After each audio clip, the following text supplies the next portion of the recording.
morning to everybody. My name is Gregory Papanikos, and I'm the president of this association that was initiated by that poor and pure philosopher in Canada 30 years ago. And I said, this is very easy to do it, pending one thing, which is very difficult in Athens. Start on time. I know that your perception is that in Athens everything runs late, but we have a tendency for the last 25 years now that we organize these small events to start on time, and depending upon you and the chairs of the sessions, usually 99% I should say, we finish on time. So that was the prime thing. The second thing that we did was to sell, I'm an economist, that's why I use this word, to sell or to construct an idea of an event that resembles ancient Athens. So I had to go back to Plato's Symposium, but this time, even though when I was high school and I was reading it, I didn't understand anything. And now I understand a little bit more. But I was looking at it from a logistics perspective.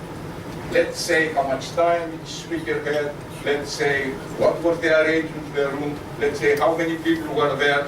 And based upon this, I'm not going to explain the details, the logistics of Plato's Symposium, which I guess took place 14, 16 BCE. The Symposium of Plato, they have selected papers from that conference or symposium and came out 30 years later.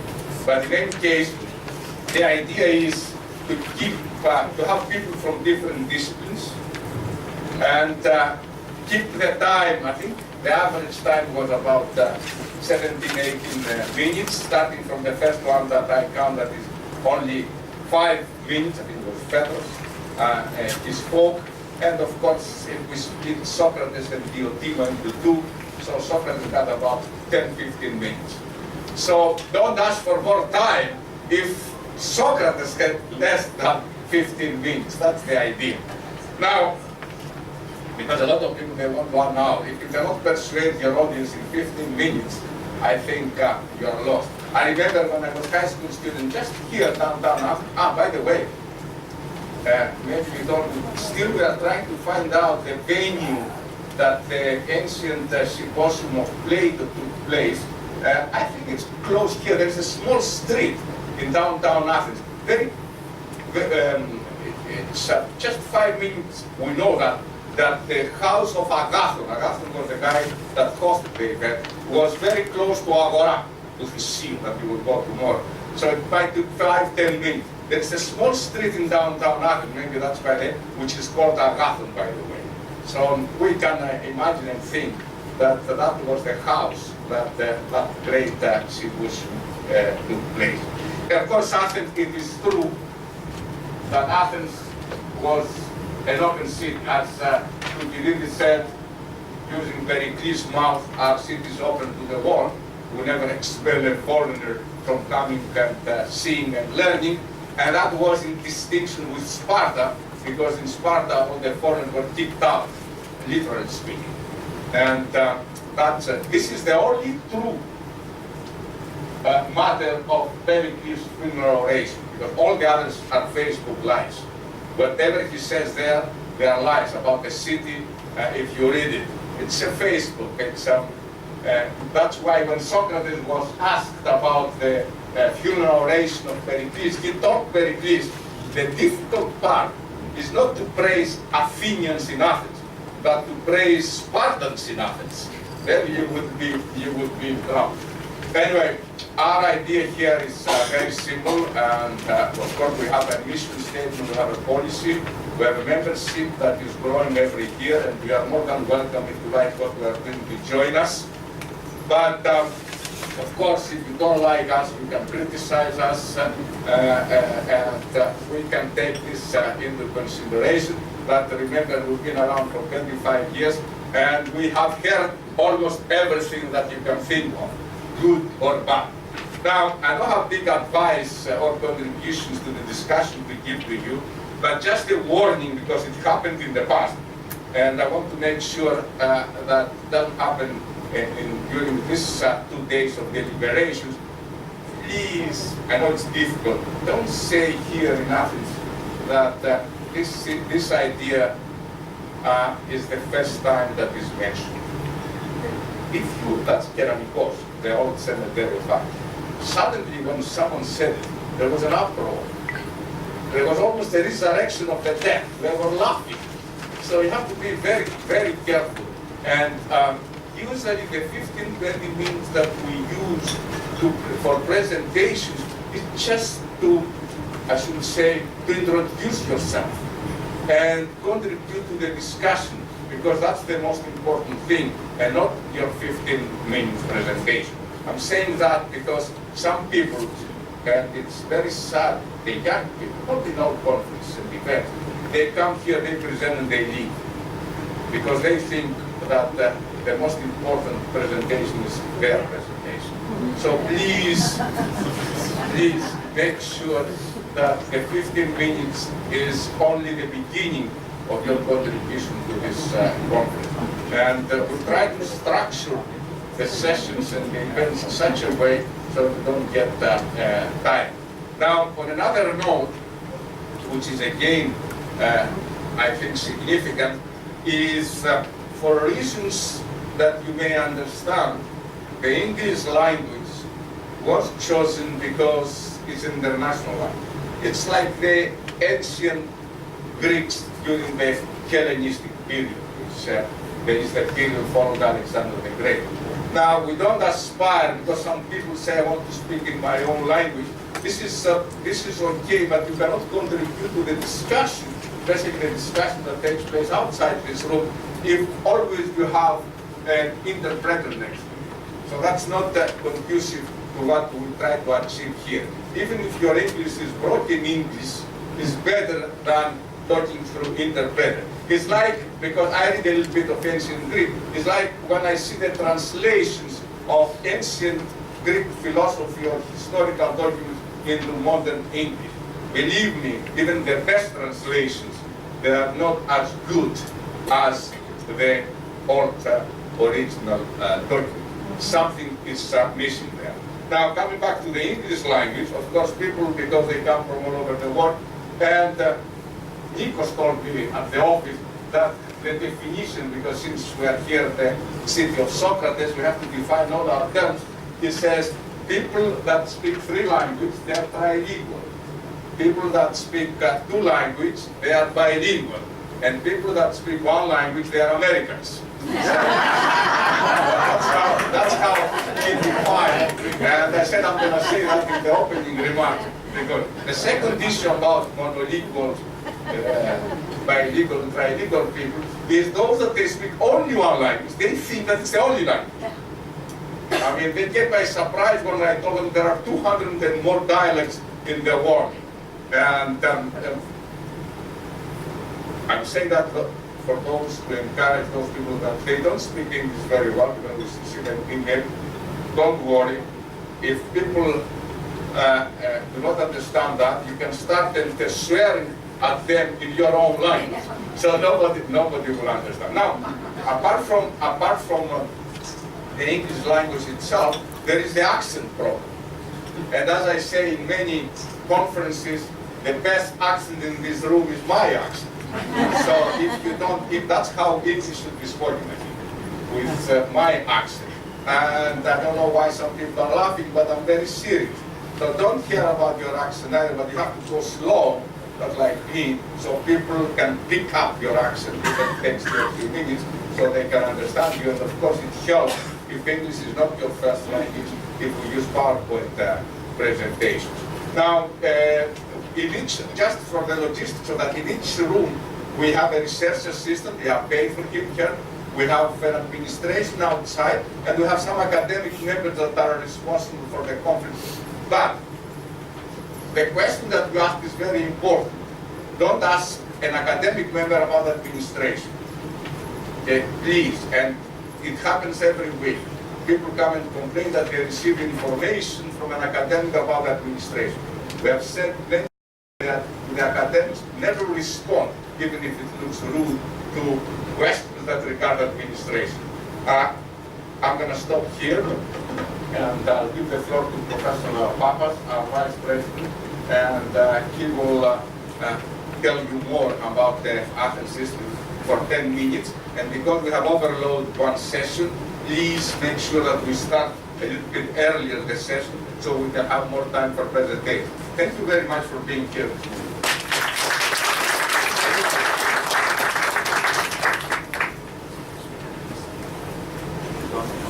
My name is Nicholas Pappas. I'm Vice President of Academic Membership for Atiner. I'd like to talk to you a little bit about the organization. How is, what's its inspiration, what's its mission, how is it organized, how we do things in terms of conferences and publications, and so on and so forth. I hope you'll get some information about it and hopefully understand something about our membership, because that's very important. Our members are very important to us. So, let's start with that quotation again. Our city is open to the world. We never expel a foreigner from learning or seeing.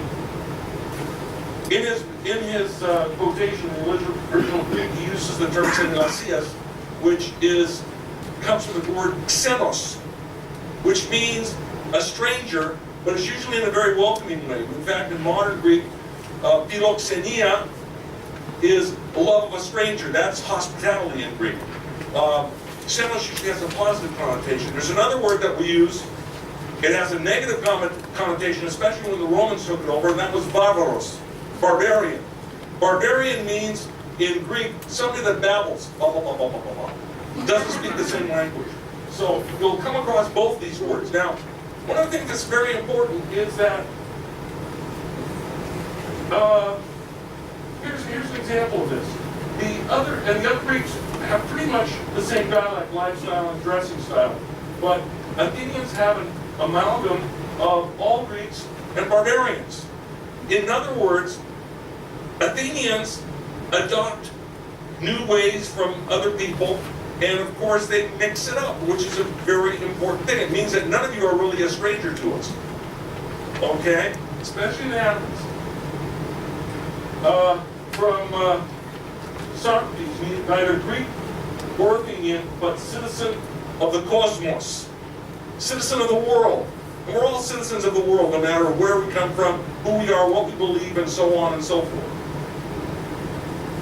But who is Greek? And perhaps Greek you are called because of your common pedagogy, rather than our common descent. In other words, it isn't a matter of blood or ethnicity or language. It's a matter of how we are educated. And much of modern education is based upon many ancient Greek traditions. So in a way, we are all Greeks. Now, what is Atiner's mission? We want to organize and create something like Plato's Academy or Aristotle's Lyceum, where academics and researchers from all over the world with pedagogy, education similar to ancient Athens, can gather in a symposium type of meetings to exchange ideas on their research and discuss future developments in their disciplines. That's our goal. A little bit about membership. We have and other activities. Atiner has about 2,400 members from 116 countries, organized into 37 units, research units, 7 divisions, and 5 cross-disciplinary independent centers. About 6,000 academics from 150 countries have volunteered and cooperated in reviewing and refereeing our books and journals. Oh, excuse me, I'm slow. Every year, close to 2,000 researchers and academics present their papers to one of Atiner's conferences and other events.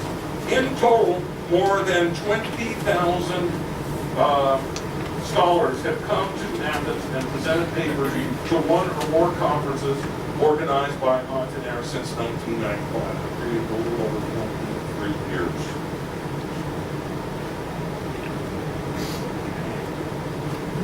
Now, what are our basic activities? Well, international conferences like today's, symposiums, academic dialogues, public speeches, and roundtables discussions.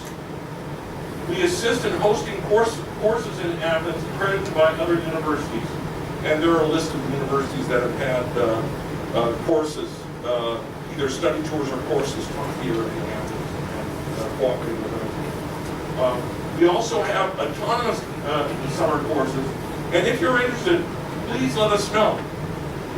We're interested in research. We have a number of researchers coming and using our facilities, and external funding is needed based on the members' initiative. So if you get a grant, you're welcome to use our facilities.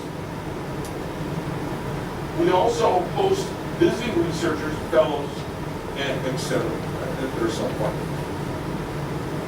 Publications. Well, one of the publications you'll have 4 days after the conference is made. It's an abstract book. Many countries require a copy of your abstract to be published, and we do publish it online, and it's available to you 4 days afterwards. It's the basic publication that we have. From there, people submit their papers, and they can upload them to Atiner's conference presentation series. They aren't refereed, they're not looked at, they're self-published, in other words. We also have an online paper series based upon both submission and reviewing. Finally, we have books, collections of papers or essays from various conferences. 200 books have been published by Atiner by 865 authors and editors. In fact, in one of our areas, philosophy, we have our 10th volume out now. It's really great. We also have 15 e-journals. In 2016, the acceptance rate was less than 20%. The denominator is that we need better papers, and we're looking for them. So if work on your papers, have them worked on by colleagues, and please send them to us. Get involved. Become a member. In fact, most of you are members when you register. You just have to sign a little bit of a sheet and you're a member. If you haven't done so, do so. And if you don't come for a few years, there's no fixed cost but a small annual fee. As a member, you can organize a stream, in other words, a theme through a conference, or a panel, or a session for one of our future conferences. You can review and submit papers for publication. You can organize a summer visiting course, either through your school or as an autonomous course. And you can suggest something else, pending you have the money and time to implement it. We are open to any reasonable proposal. Now, chairpersons will use a 3-minute and 1-minute reminder cards because we follow Socrates' suggestion from his Protagoras. Elect a judge, Rabuko, or a foreperson, Epistati, or a chairperson of Pritani, so to keep the length of each one's speech short. Os infilaxi do meteron miklos do logon and katero. For technical assistance, there will always be an administrative representative before the session commences. There's usually somebody inside to help you if you have any difficulty. There are more than paper presentations in our, oh, by the way, in many cases, it depends. We have our questions at the end of the session, the end of the 4 papers or 3 papers or whatever, depending on discipline. And because some people don't have the language skills, and they might get lost in the discussion. So if that's the case, don't worry, you can always talk in the coffee sessions as well. Additional pedagogical events. There's Greek night. That is tonight. after our conference, first conference day. It is held at the Hellenic American Union, which is a short walk away from here, a little bit uphill. And there, at the top floor, we have an outstanding view of the Acropolis and its crowning glory, the Parthenon. And it's lit up. It's a great photo opportunity for many of you. There is food. There is music. There is dancing by a traditional folkloric group, and of course they drag you onto the dance floor and you do a little bit of dancing as well. It's a lot of fun, so consider it. We also have tomorrow morning the Urban Walk with Professor Gregory Kadzas, who gives you his own view and of course shows you many of the most important features of the city, both ancient and modern. There's also an island tour, I think, to Poros and to Mykenae, which is the ancient Mycenaean or Achaean citadel and town. There's also the trip to Delphi. There's also the island of Poros. There's ancient Corinth and Cape Sunion. It all depends on what the order has, but these are wonderful tours. If you have a chance, take them. But most important, enjoy the conference. Thank you very much.